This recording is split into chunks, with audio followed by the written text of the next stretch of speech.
So, hello guys, nandito na naman tayo sa Kabady Moko Usapang Business. So, kasama natin si Ma'am Catherine po, Catherine Casaol, dito pa rin sa Tigaon, Camarines Sur. So, ngayong araw na to guys, bibisitahin natin yung kanyang baboyan at titingnan natin paano ba tumatakbo yung negosyo na ganyan. So, Ma'am, pwede na po kami dito sa inyong magandang baboyan. So guys, eto, ang ganda dito. Presko guys dito sa baboyan ni na Madam. Ayan.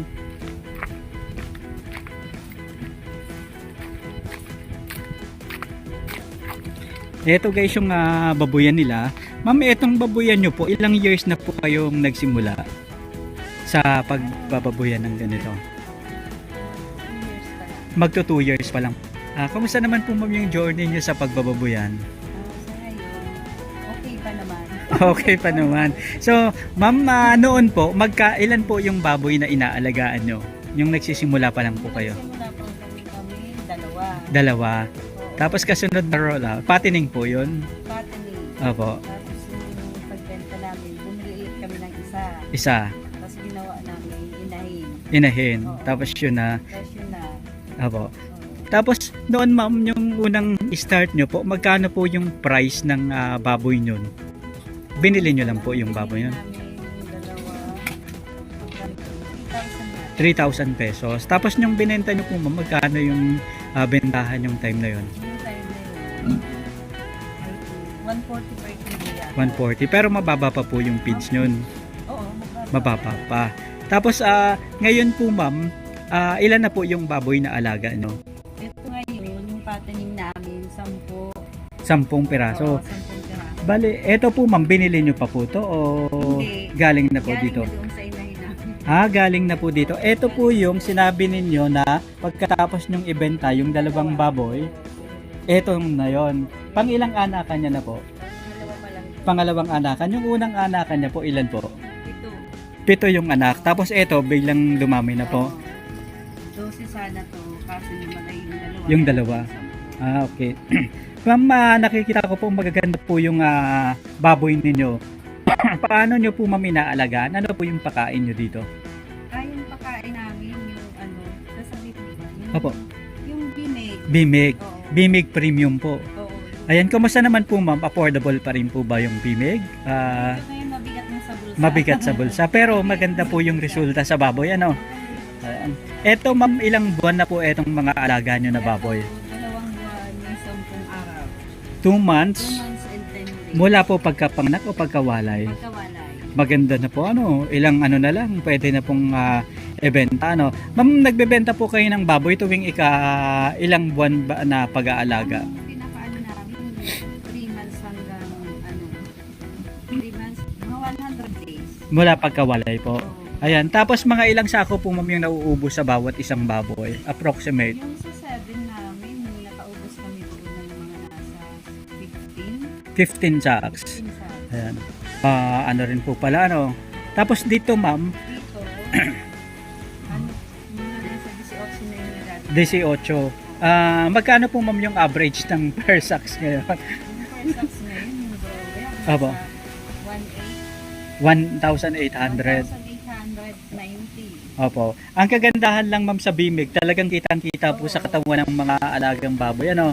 Ilang beses po ma'am kayong nagpapakain sa loob ma'am ng isang araw? Loob ng isang araw, nung first, nung pagkawalay, Opo. ng mga 1.5 months, Opo. papakain ako sa isang araw 3 beses. 3 beses po. Tanghali, sa harap. Opo. Ma'am, sa ngayon po, gaano nakarami po yung pinapakain nyo sa 10 baboy na katulad nito? Yung isang araw na budget nila, mga ilang kilo po yung nauubos? Sa isang araw na budget, mga 20 kilos to 22. Marami na po, ano? Marami na. Medyo tipid pa yun. Medyo tipid pa po yun. Doon ma'am sa dati yung pag-aalaga ng baboy, mga inabot po ma'am ng ilang kilo yung timbang nila yung binenta ninyo? Yung pinakamataas, 89 kilos. Opo. Yung pinakamababa, 67. Na may 67 po. Tapos may 89 kilos. On average po ma'am, mga nag-80 plus yung pinaka-average nila. Oo, nag-80. Pero dun ma'am sa unang rollout nyo po, unang panganak nito, yung 7 na baboy, kumusta naman po yung pricing yun? Maganda-ganda pa rin po o kumita po kayo doon? Kumita naman. Opo. Kumita kami. Opo. Ma'am, sa current market price po, magkano na po sa tingin nyo yung pricing ngayon ng baboy sa dito? Ngayon, ano na lang, 120 per kilo. 120 po. Sa tingin nyo po ma'am, ano po yung tamang price ng baboy para at least kumita yung mga hog raiser? Para at least siguro, Mga 150, okay pa. 170, yun na yung masasabi natin na may profit na ayos na po, ano? sa 150 nga, medyo ano pa yun. Sagaran pa po. Sagaran, makakabawi ka lang. Opo. Pero ang kagandahan po ma'am dito, dahil nag-invest po kayo dun sa inahin, is hindi nyo na po binili yung piglets. Yun na lang yung pakonsuelo nyo na kahit medyo mababa yung price, Pero, kaya nyo pang humabol. kaya pang humabol. Opo. Pero dun sa mga bumibili ng liit talaga, Opo. talagang wala na silang Kita. Talagang sagad na sagad po dun sa pricing, ano? Oo, tapos hindi pa nasusog yung tamang pakain, wala talaga. Opo. Kaya karamihan ngayon talagang pagdating ng medyo lubo-lubo na ng konti yung baboy nila, dispose na kaagad. Ayun po, ano. Tapos eto ma'am, ang pagpapaligo nyo po ma'am sa baboy tuwing mga anong oras? Ako, sa umaga, bago ko pakakainin. Opo. Tapos pagdating ng 9 to 10, Opo. 9 to 10, papaligo ako. Opo. Tapos sa tanghali, mga 12 or 1 o'clock. Opo. Tapos pag hapon naman, mga alas 3, Opo. hapon. Tapos, mga 4 or 5 p.m. bago ko na naman sila papakainin ulit. Ang ganda po, ano. Kaya talaga namang napakaganda guys ng resulta sa makaalagang baboy ni Madam, oh. Eto, talagang ang ganda pa ng kulay. Tapos malalaki. Ayan. Dito naman po ma'am sa pag-aalaga po ma'am ng inahin, okay lang po ma'am kahit nandyan lang po kayo. Dito po ma'am sa pag-aalaga ng inahin, ilang beses na pong pinapakain sa isang araw? Sige po. Ngayon, kasi ano na siya, buntis siya. Buntis na naman po to. Opo. Pinapakain ko siya, 2 beses lang sa isang araw. Sa umaga, sa hapon. Opo. Ma'am, eto po ma'am, mga ilang kilong feeds po yung nauubos na sa maghapon?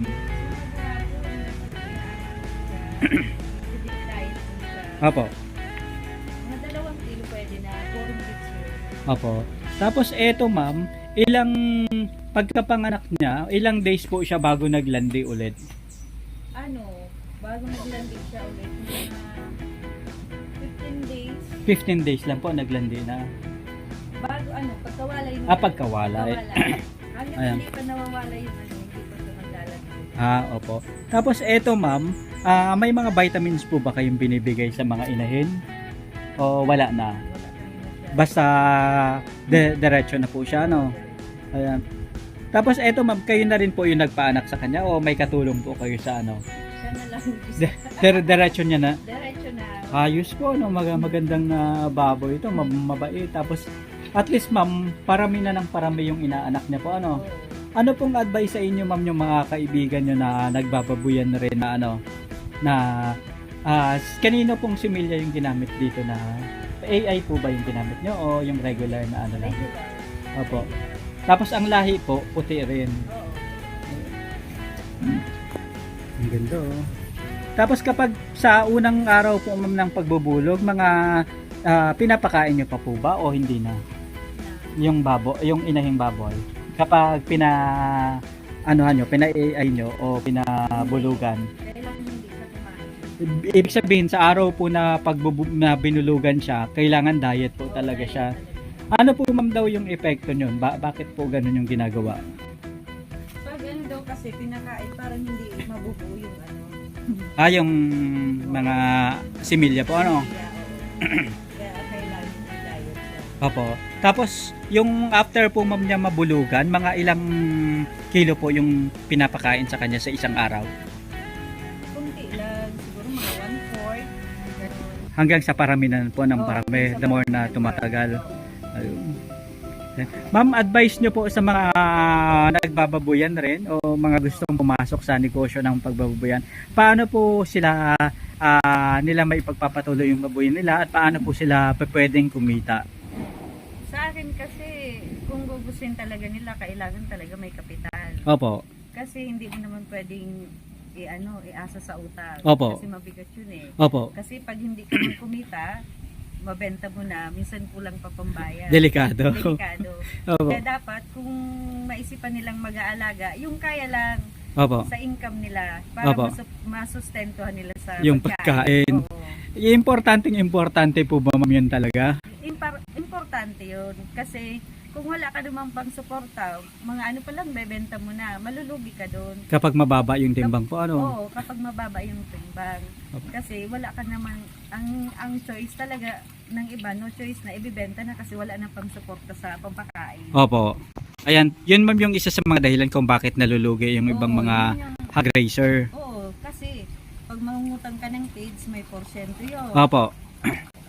Tapos, minsan, kung medyo hindi pa maganda yung pagkaalaga, hindi din maganda yung Tubo, laki ng baboy. laki ng baboy.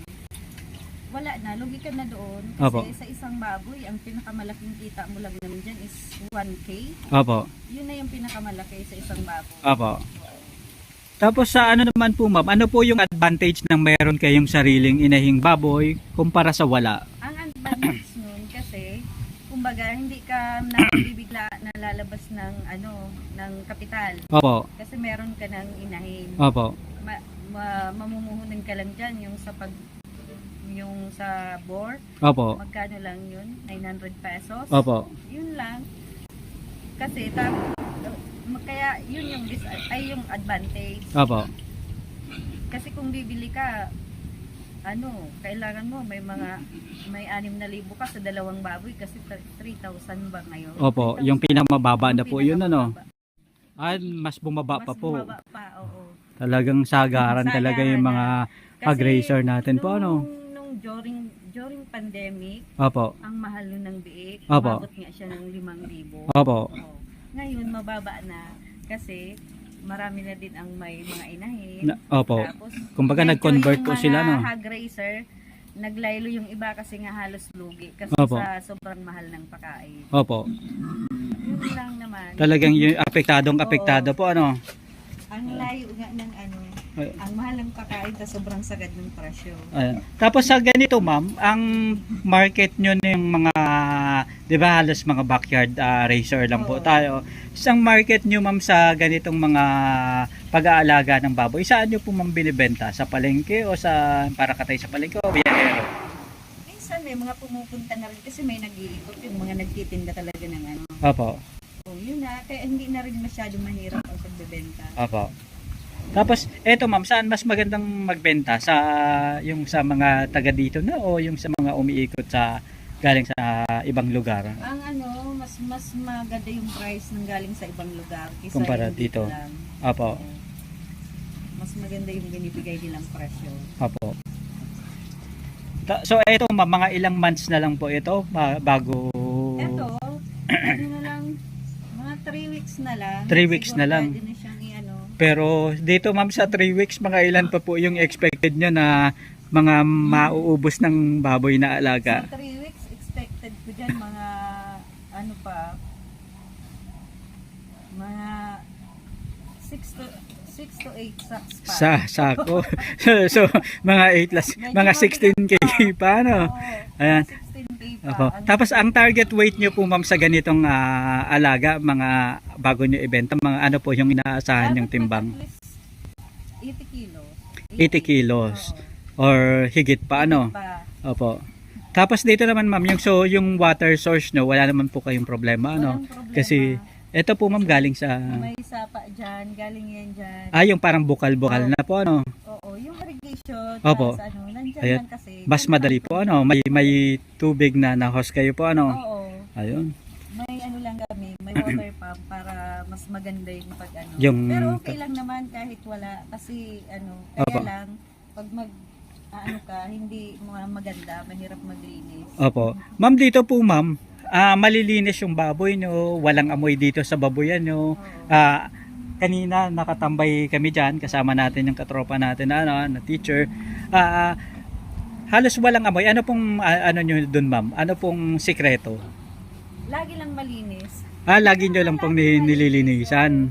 Ayan, talagang, ngayon kasi talagang wala, hindi natin naaamoy na katulad sa Pag iba. naglilinis kasi ako, Opo. kahit malamig, maulan, Opo. lagi ko silang pinapaliguan Opo. para hindi didikit. Kasi merong mga naglilinis na talagang as in tatanggalin lang. Ano lang, yung dumi. Sa sahig. Opo. Minsan hindi na pinapaliguan yung baboy. Opo. Ay, hindi yung pwede sa akin. Opo.